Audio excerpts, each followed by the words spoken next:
Tienen distintos rangos, no vamos a entrar a discutir los mismos. Sin embargo, tenemos que entender que hay elevaciones fisiológicas en relación al ciclo circadiano. Entonces, si nosotros encontramos que el 7.2, el 7.7 en distintos horarios, se puede ser después como excepto cuando se elevaciones fisiológicas 5, sí o sí es considerado hipertermia. ¿Todos ya han llevado mi fisiología de fiebre? No, les voy a explicar. Lo único que tienen que recordar y entender, lo único que puede ser preguntar examen, es el hecho de cuál es el origen, cuál es el mediador por el cual se eleva el centro termorregulador. ¿Cuál es?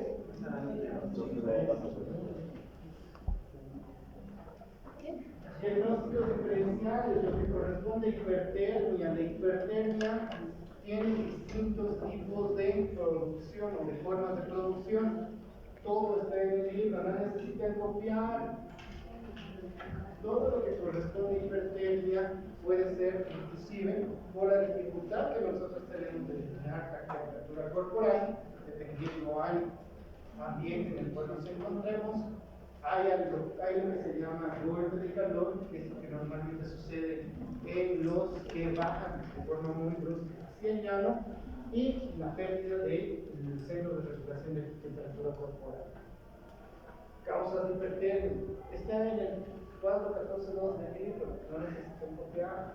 Entonces, ¿qué es lo más importante? El ejercicio eleva nuestra temperatura. El golpe de calor eleva nuestra temperatura sin que llegue a ser patológico, excepto en lo que es el síndrome neuroléptico maligno, que es una causa de hipertermia, normalmente secundario al uso de distintos anestésicos, por ejemplo, el aloperidol.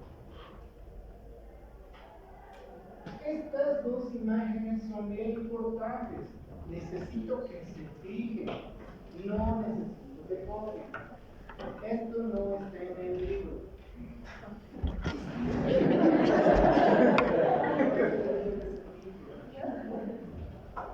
Tipos y clasificaciones bien importantes porque normalmente nosotros tenemos que aprender.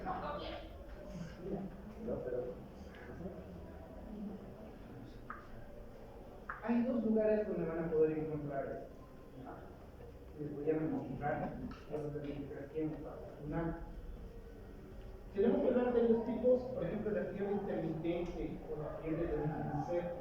Tenemos que entender que es una elevación de forma diaria que normalmente llega a remitir por una temperatura normal. Es una fiebre que hace picos de distinto a una fiebre continua en la cual se permite o se encuentra en un registro gráfico de la temperatura que solamente haya variaciones entre 0,6 y 1 grado centígrado, pero sin llegar a un normal, sin llegar a un parámetro normal. Ejemplo en relación a la fiebre tifoidea. La fiebre remitente es aquella que llega, que no baja a valores normales, pero existe una variación mayor a 1 grado centígrado. La fiebre de Pérez, que es una fiebre de origen neoplásico, que tiene la característica de presentar subidas y bajadas de los picos de fiebre sin llegar a rangos normales. ¿Cuál es el conflicto de esto? Y esto tenemos que entender. Puede haber estas variaciones con el lapso de días. Es una patología oncológica que normalmente así la hay. La fiebre recurrente es aquella que se presenta, por ejemplo, con días de picos febriles, días que no existe fiebre, días que hay picos febriles, días que no hay fiebre. El ejemplo más grande que nosotros tenemos, ¿cuál es? Muy bien, malaria. Es aquella que nos da fiebre terciaria, cuartana, que corresponda, y normalmente en este parámetro. Y la fiebre ambulante es aquella que sube y baja. ¿Qué es lo que nosotros tenemos que entender? ¿Cómo nosotros vamos a identificar esto? Es cuando nosotros dibujamos estos fiebres. ¿Cuál es el detalle? Y esto es bien tedioso para los internos. Nosotros agarramos y ponemos en indicación control de temperatura corporal cada 2 horas con registro, o termograma cada 2 horas. un pepino, a veces tomar la temperatura se inventan, no dibujan, no hay una hoja específica de registro, no hacen la gráfica, y a veces nosotros perdemos la identificación de la causa porque no hay esa gráfica. Entonces, muchas veces quiero que tienen el trabajo más sencillo que es tomar la temperatura, debe ser un trabajo hecho de forma tan consciente que nos puede ayudar a llegar a lo que nosotros solamente conocemos. Aprender estos tipos y estas características es algo bien importante. Etiologías, hay muchas. Las más comunes son las infecciosas. ¿Alguien ha tenido infección del tracto urinario en algún momento de su vida?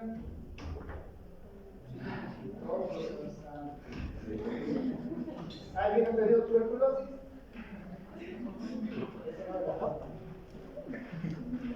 Normalmente, en relación a las infecciones que son bacterianas, son aquellas que cursan con episodios.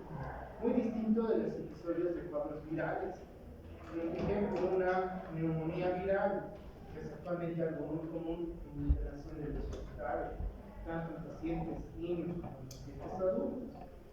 Ellos no nos hacen picos febriles como tal, pero si nosotros hacemos las gráficas, llegan a grados de 37.7, 37.8, 37.3 en distintos parámetros, pero en ese sentido no son tan drásticas sus presentaciones. Patologías neoplásticas, como por ejemplo el linfoma, tienen características que nos presentan episodios febriles y lo que corresponde a enfermedades de tipo colágeno, por ejemplo, el tema del Still, lo que corresponde inclusive a lo que es las patologías inmunológicas tipo el linfomatoso sistémico en su fase activa, pueden presentar esas cosas. Otras causas, muchas, fármacos, patologías endocrinológicas tipo tiroides, causas inmunológicas.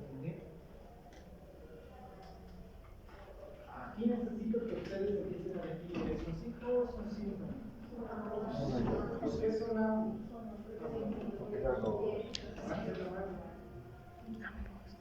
Nadie quiere hablar. Así no vamos a poder tomar con el termómetro, pero vamos a evidenciar que sí hay una relación de temperatura. Y como síntoma, el propio paciente va a estar indicando que tiene sensación de calentura como es lo que muy bien. La percepción es algo que nosotros tenemos que utilizar. El paciente viene y dice, siento que mi temperatura corporal se ha elevado, no puede decir, entonces puede decir, tengo calor interno. Entonces es una percepción que nosotros nos dice, pero normalmente no solamente viene con eso. Me dice, siento que estoy transpirando demasiado, siento que mis músculos y mis articulaciones están queriendo contraer. Entonces siempre tienes sintomatología acompañante. Tienen que entender esto. Un paciente adulto mayor que tenga encima de 60 años no va a tener la capacidad de percibir estas características. Es por eso que nosotros tenemos pacientes oncológicos adultos mayores, pacientes con infecciones con adultos mayores, de adultos mayores que no hacen fiebre. Nosotros, con el paso del tiempo, vamos envejeciendo, ¿verdad? Cuando nosotros tenemos una infección a nuestros 18 o 20 años, tranquilamente nuestro sistema inmunológico va a elevar la prostaglandina 2 y de forma indirecta va a causar elevación de temperatura corporal. ¿Cuál es el conflicto?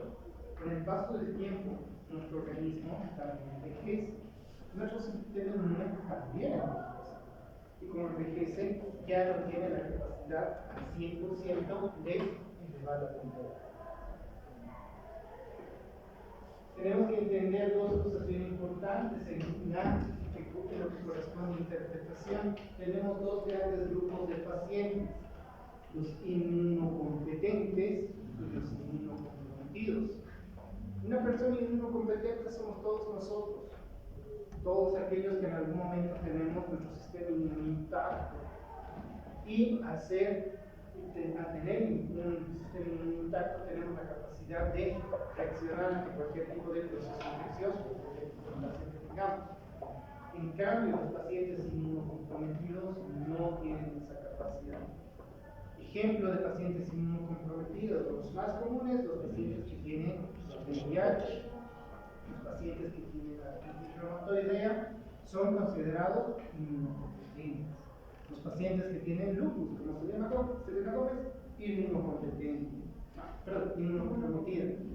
Y lo mismo sucede con aquellos pacientes que, por ejemplo, tienen diabetes mellitus. Aunque no lo crean, la patología del diabetes mellitus es una patología que tiene afectación a nuestro sistema inmune, disminuye la capacidad de implementar CIS y de forma indirecta también disminuye nuestra capacidad de reaccionar a infecciones. En ese sentido, un paciente con diabetes mellitus, que es una enfermedad crónica, también es considerado inmunocomprometido. Tenemos que entender que los inmunocompetentes podemos entender el concepto de fiebre aguda, prolongada y de origen desconocido, pero lo más importante es el diagnóstico y los criterios de fiebre de origen desconocido. Tenemos tres características principales y no copien, está en el libro. En el libro indica que tiene tres características. Lo más importante es la duración mayor a 3 semanas. Lo segundo, que tenga una temperatura igual a 38.3 en por lo menos 3 ocasiones. Y lo último, que no hay un diagnóstico a 100% establecido. Estas son las características importantes de fiebre de origen desconocido. Por eso les he dicho que es cortito. ¿Qué es lo que necesito que entendamos en fiebre? No es lo mismo tener un niño con fiebre, que no saber cómo decir, que nosotros tenemos que identificar. Las mamás, no sé cómo hacen, pero generan una capacidad tan grande de ver a su niño y decir, está con fiebre. No es lo mismo tener un paciente adulto mayor, 60, 70 años con fiebre, que es normalmente no lo hace, y tener un paciente en un rango de edad de 40 años. Normalmente los identificados de 8 y 10 no son normales. ¿Por qué? Y biología.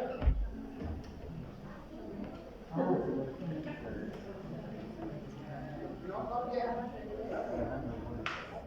Hoy es un excelente libro que pueden consultar y es el de la cátedra. Muchas gracias, muchachos, por su atención. La hemos beneficiado la hora de almuerzo.